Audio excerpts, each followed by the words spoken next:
Yoshi in the game right now, at least established wins. Yeah. I don't know if there's another one that you can think of, but he did pretty well. I think he got 33rd at Biggest Bout. Oh, really? Yeah. Oh.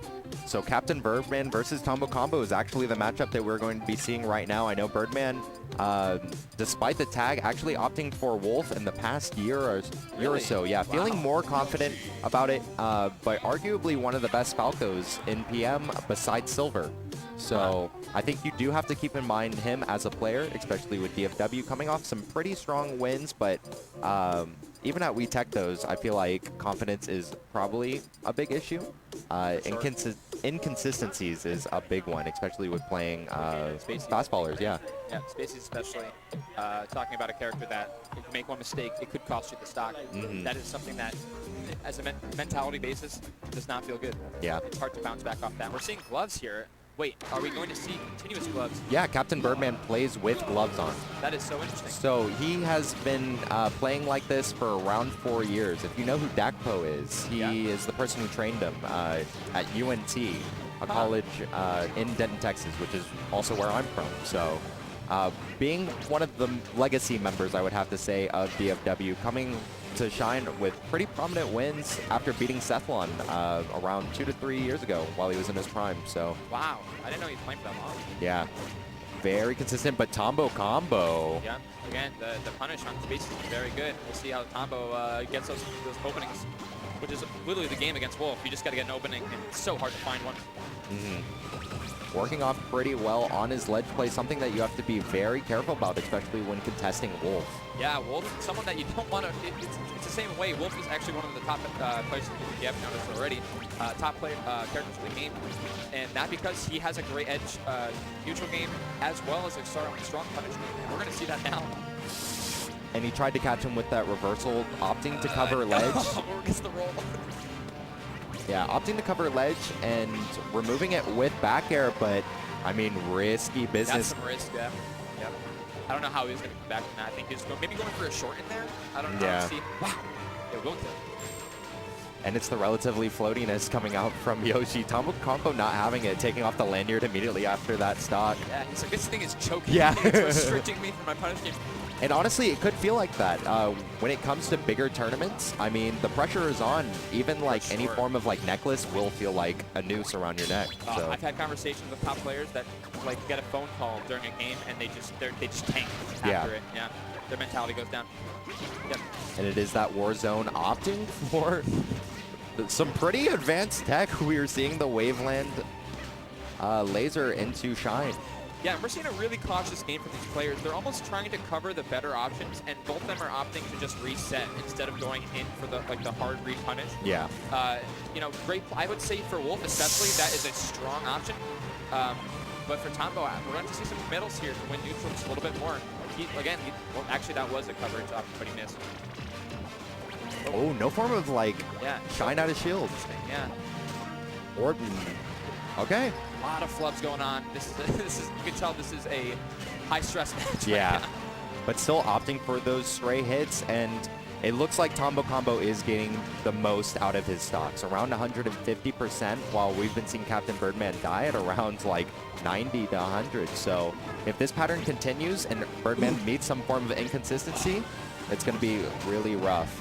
Yeah, I think we're going to have to start, because what's happening right now is Tombo's doing a great job of starting like options and getting him to the edge, but Birdman is just consistently getting back to the middle of the stage, and that's something you need to deny against Spaces. You cannot let them reset because they're such strong neutrals. So Tombo, you're going to have to start looking for those rolls, especially because he's rolling so much at the edge. Oh, and just gives him a forward smash at the edge. Yeah, but once again, it is that mentality and just recognizing the shine into the flash. Pulls him out. Yeah, teleporting knee, it's a pretty great tool. Oh, and the B reverse laser just to call out the jump, messing up TomBoComBo's immediately DJC armor. What's with these jabs? I don't understand. He's pressure canceling every single jab. He's almost getting nothing off them. TomBoComBo I'm talking about. So maybe you replace them with something else. I don't know. Forward tilt, down tilt. I don't know. It is a pretty big investment, especially with Yoshi, because honestly, that's all you have. On the way up. Yeah. Yeah, and. So I know that because Captain Birdman is originally a Falco player, so the Shine actually beats the double jump armor on Yoshi at 0. Yeah. I think Captain Birdman has it relatively memorized for the percentage. I think it's roughly in the 80s to 100. So anything after that is immediately going to break. You can actually opt just for that combo, so you can't be incredibly telegraphed with Yoshi's double jump. Of course, yeah. Your momentum completely stops almost. You will not recover. It's 1.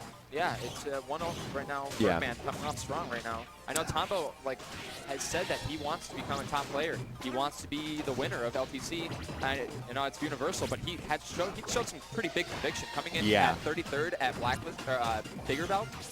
Like that's a big deal. Yeah. Especially with a tournament that stacked. Oh so, my goodness. I was looking to see, with Tombo on top right now. We'll see if this continues. We're going to see a change of pace from Tombo. And we saw Captain Birdman actually going for and that's some clean punishes, and we are hearing some cheers for TomBoComBo.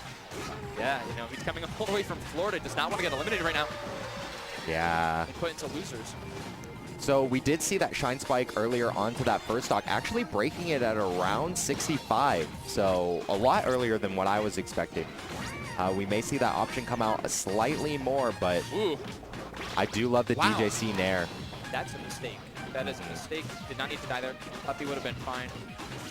Really interesting. Again, he's still going for these jabs, and it's confusing to me why. But that stock he kind of showed off a little bit. Again, he crash cancels every single one. Maybe should avoid going for him in the future. I think that'd be it'd be better to just do a forward tilt. He's just taking him. Oh! Yeah. He calls it out. And I don't know if it's like some form of just trying to poke on the shield, if he's trying to condition him even more into the jab so he can opt for something like a down smash later on. Yeah. I mean, so far what it has done is flank with Shine almost every time.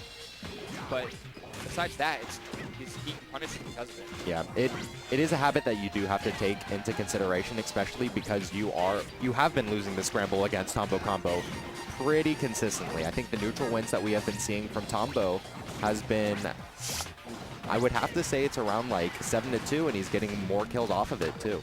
Right. Oh. Trying to use his own weapons against him. He'll take that trade every single day of the week. He says, okay, you're at 87%. I'll take a trade with you right now. Got 2 stocks. Ooh, double hit from the gun, putting him in a tech chase situation, but Birdman playing a little too antsy, not going to get a full punish that we've been seeing. So you may be thinking that rollout was just random. Yeah. But the only reason he went for it is because he damaged his shield so much. Yeah. That would have shield poked if he actually hit him. Birdman doing a great thing rolling out of the way. Oh, and some form of tech chase coming out. Goes for it. Yeah, and honestly, I would have to go for the stray hits at this point with a lot of DJC Nairs, dash attack, the SDI in actually hurting him. Yeah, that was so sick. So right now, we just saw what we were talking about before, that Tombo is putting Wolf to the edge, and you saw him covering the roll option with up smash. You saw him covering the jump out with Nair. You saw him covering even hide and shield with grab. So Tombo doing what he needs to do of putting him to the edge and then making him say, I need to make a decision, I need to reset right now so I can shoot him some lasers and stuff. And Tombo's saying, you can't, I will block you. You shall not pass. Yeah. Coming out. And once again, even though all of that said and done, especially with habit breaking that we were seeing in the second game, Captain Birdman technically does have the momentum coming off of the first game, choosing WarioWare. Sure. And with the lack of space, it looks like platforms actually was hurting in the footstool. Okay. I didn't know what was after that, but I was really interested. Wow, jab actually working there. And it was incredibly smart from TomBoComBo to actually DI in at that moment off of the footstool. Birdman going in right now, covering so many options. Going for just landing Shine. Okay, and he gets the roll read. Oh, get up attack, momentum saving him. Destroyed. Ooh, Nair to shield. And very uncanny forward smashes, but the wave dash forward down smash definitely going to take out that stock TomBoComBo. Going to have to find some form of option in the pressure. He's going for the heat. It's like, you're not going to reset. Hits him with the... That will kill. Wow. What a shot. And it's incredible recognition of when he was actually going to go for that double jump, because it was actually incredibly delayed coming out from Captain Birdman. Yeah. Oh, when he grabs ledge. Bad. Okay. He got back. I didn't think he was going to come back. Oh, I thought he was going to go for another footstool, but at 113, you are going to be working a lot. Fair going to kill off the top. Very smooth. Shine into landing into fair. Very strong option. Sometimes leads to a soft hitbox, which won't kill. but hits him with the hard one. Yeah, and the limitations of options, Yoshi can get incredibly invested. Past him. Still going in. Kill! Oh my goodness. lord! That didn't kill off the top. Yoshi percent hits him with it. Willie, no way. Closed it out. Oh my goodness. Wow, Captain going Birdman, off. he's very confident now. This is awesome. I don't know if it was more of the stage itself, but that Nair, great reversal coming out from Yoshi. Oh no, we just saw the smoothest movement ever, and we just saw him just take his Straight own life. into the self-destruct. Okay, so will this be the momentum that he needs? So Tombo needs to come back, but Birdman going off right now again. He's saying that you're not taking this game. Yeah, and he knows that he needs to start racking up onto the percent, but This could be it. Tombo's This could be a punish game. huge punish right here. We'll see. And he's walks past him. Goodbye. I'll see you later. Forward tilt, I do like the fact that the ability to carry, but with the flash. Yeah. Wow. Wow. That was intense. That was Tombo actually played crazy. it really strong, I do have to say.